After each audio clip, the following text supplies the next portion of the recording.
fund, their lead tech analyst, Beth Kindig. And Beth, so, you know, this article I'm referring to, it's also the same article said that you talked about your prescient call on Nvidia August 2021. And we're talking about like everyone hated it. You took a lot of heat whenever it took a hit. And in some ways, even though maybe not that same level of doubt, it feels like we're getting to sort of where people have lost any faith that this could be the company that it used to be. What do you say to that? Yeah, I appreciate you having me on so many years ago, Charles. And your show is absolutely amazing for covering AI before consensus kicked in. Now, when it comes to this evening, you know, I do expect Nvidia to clear the high bar being set for this company, and it's for two reasons. One, once GPU generations are in motion, they tend to stay in motion. We know Blackwell Ultra is all systems go. It is shipping in volume, which means this quarter very likely to come in at or above expectations. Secondly, Charles, we are actually trading around April lows when it comes to sales ratio and earnings ratio. When you have a GPU generation in motion and this low of a valuation for Nvidia, it's a recipe for success tonight. So the street's looking for 65.9 billion. That would be up 67%. Earnings of $1.50. That would be up 70%. Within the individual segments, data centers up, let's call it 70%. Gaming up 57.7%. It's a small number. But there's a number I want to zero in on also. Automotive, again, a small number, 643%, 643 million. But some of these other areas, I mean, because once I think we talked and you said at some point automotive is going to be big for them.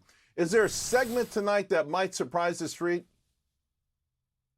I continue to see it being data center only because that Blackwell Ultra is fully shipping in volume. But going back to my point that your show is amazing for talking about things before consensus kicks in, to double click on automotive is a great point to make because Jensen Huang himself has said automotive segment will rival data center segment one day. That's an explosive comment, maybe the most important he's ever made. Semiconductors crushing it. You know, maybe some of it's at the expense of software. Whatever it is, it's doing well. So I think it was a couple of days ago, I read that CPUs are the new AI bottleneck. So power's been a bottleneck. Memory and storage has been a bottleneck. I mean, give us a lay of the land. Because we sort of written off a thought. I mean, I thought we were past that CPU stage. And to back this up, AMD cut this major deal with Meta this week as well. Yeah, you're making a great point. We have not spoken about sold out CPUs from AMD and Intel for a very long time. GPUs have stolen the show. When it comes to GPUs, you know, they do a lot of the heavy lifting. And with agentic workflows, which is really what the forward-looking story is, GPUs will continue to do the inference. However, what's going on between that inference call, CPUs will handle all of the orchestration. That means for investors, I want to make it simple for investors, that CPUs account for 50% to 90% of the latency. That's a problem, which means CPU attach rates will have to go up. The CPU to GPU ratio will have to go up. We're already seeing evidence of that. That kind of gives you a full picture as to why the sold out CPU story is front and center. And I want to talk about power. You know, I played a clip earlier in the show. President Trump saying, hey, you know, these hyperscalers, they have to find a way to power all of this stuff. We know some of the nuclear stuff, like the small modular reactor stuff, not ready necessarily for prime time. You hipped us to Boom BE, which has done extraordinarily. It's just been an amazing stock.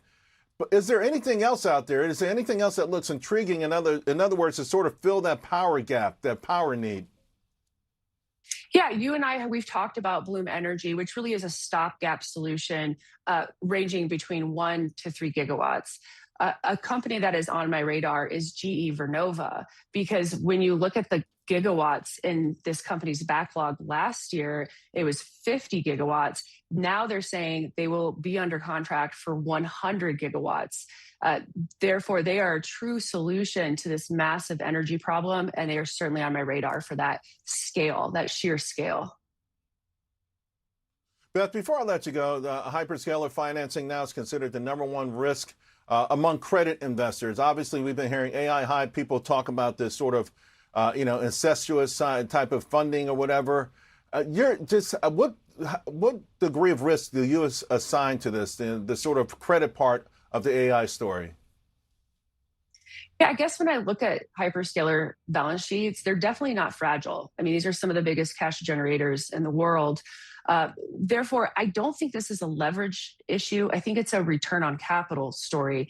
And now to tie it one more step further, that means it's really a cycle timing issue, which is what part of the cycle will we be in when it finally monetizes for that return on capital? And I will tell you, Charles, we're probably closer than the market realizes.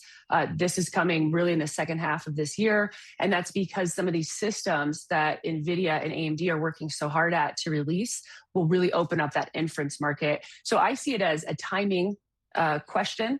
And that timing question is getting answered pretty soon. All right.